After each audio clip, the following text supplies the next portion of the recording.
Hey everyone, welcome back to Jules Incorporated. Before we get started, I just want to be sure that you subscribe to this video just so that every week you will be notified of when a new lesson is posted.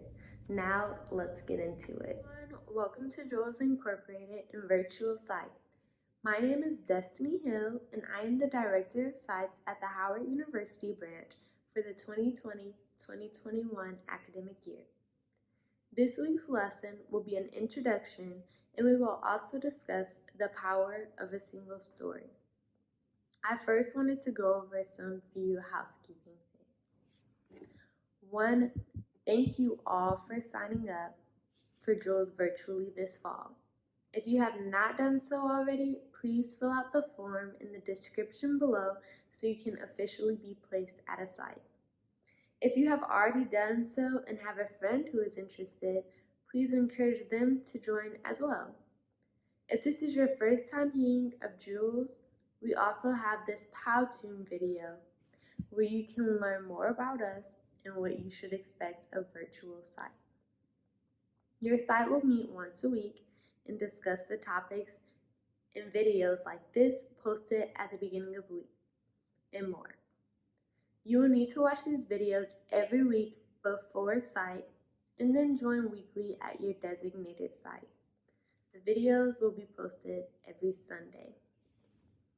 Site will be a safe place for you to talk, ask questions, and learn about new topics. I suggest using a journal to keep track of the discussions and so you can save any questions or stories you want to bring up at the following meeting after watching these lessons. Now let's get into this week's lesson. This week we will be talking about the danger of a single story, which involves a conscious decision to reshape our perception of others. Whether we realize it or not, we make assumptions about the others around us. We have 7 seconds before someone gets a first impression of us. Sounds short, right? Which is based off of how you look, your body language, and the things you say or do. Now, 7 seconds is a very limited time to base your judgment of a person, but our perceptions and stereotypes we hold do the most work, tying the way someone speaks or looks to their personality, wealth, and more. We will now watch a snippet of a TED Talk video by Chimamanda Adichie. My father was a professor. My mother was an administrator.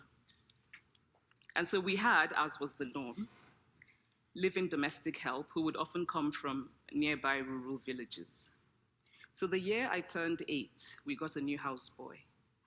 His name was Fide. The only thing my mother told us about him was that his family was very poor.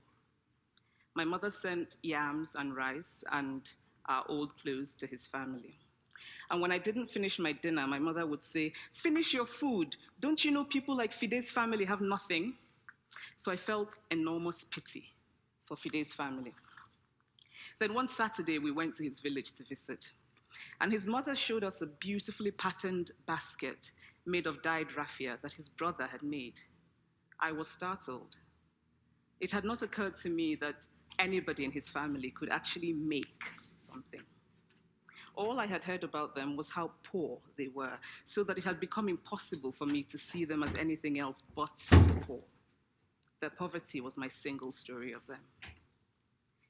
Years later, I thought about this when I left Nigeria to go to university in the United States. I was 19. My American roommate was shocked by me. She asked where I had learned to speak English so well and was confused when I said that Nigeria happened to have English as its official language. She asked if she could listen to what she called my tribal music and was consequently very disappointed when I produced my tape of Mariah Carey. She assumed that I did not know how to use a stove. What struck me was this: she had felt sorry for me even before she saw me. Her default position toward me as an African was a kind of patronizing, well-meaning pity. My roommate had a single story of Africa, a single story of catastrophe. In this single story, there was no possibility of Africans being similar to her in any way, no possibility of feelings more complex than pity, no possibility of a connection as human equals. I must say that before I went to the US, I didn't consciously identify as African. But in the US, whenever Africa came up, people turned to me, never mind that I knew nothing about places like Namibia. But I did come to embrace this new identity, and in many ways, I think of myself now as African, although I still get quite irritable when Africa is referred to as a country, the most recent example being my otherwise wonderful flight from Lagos 2 days ago, in which there was an announcement on the Virgin flight about their charity walk in India, Africa, and other countries. So after I had spent some years in the US as an African, I began to understand my roommate's response to me. If I had not grown up in Nigeria, and if all I knew about Africa were from popular images, I too would think that Africa was a place of beautiful landscapes, beautiful animals, and incomprehensible people fighting senseless wars, dying of poverty and AIDS, unable to speak for themselves, and waiting to be saved by a kind white foreigner. I would see Africans in the same way that I, as a child, had seen Fide's family. In this video, Chimamanda speaks of her perceptions towards others because of their profession. Because she considered them poor, she was unable to see the other talents they had and instead pitied them for their situation. When she went to an American college, she realized she was receiving the same treatment with her roommate because she was from Africa, the roommate assuming her struggle or her culture.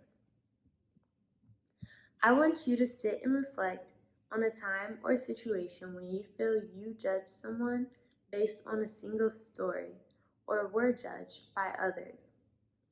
Did you assume someone was rich because of the way they talked or dressed? Or maybe you assumed someone had a perfect life only to find they were having serious troubles. Has anyone pictured you to be angry, loud, or mean due to your outgoing personality? These are all things that you may have faced or thought about others, and there's many more situations. But the moral of the story is that these things that we see are not always the reality.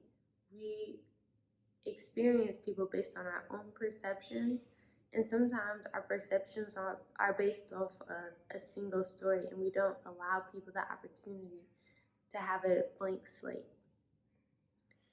I now want you to evaluate these events and work to reframe your mindset so you are able to view a person for their whole self rather than assuming you know what they are like or going through. This will help us become more aware of stereotypes we hold and the biases we maintain as well. As you look into yourself, remember what you find and be sure to apply this to Sight this week. For most of you, this will be a new experience with new people, and we want to make sure that you guys all come into these sessions feeling welcomed and with an open mind. Jules is an opportunity to make friends or sisters rather than foes. Thank you for watching and we'll look forward to Sight this week.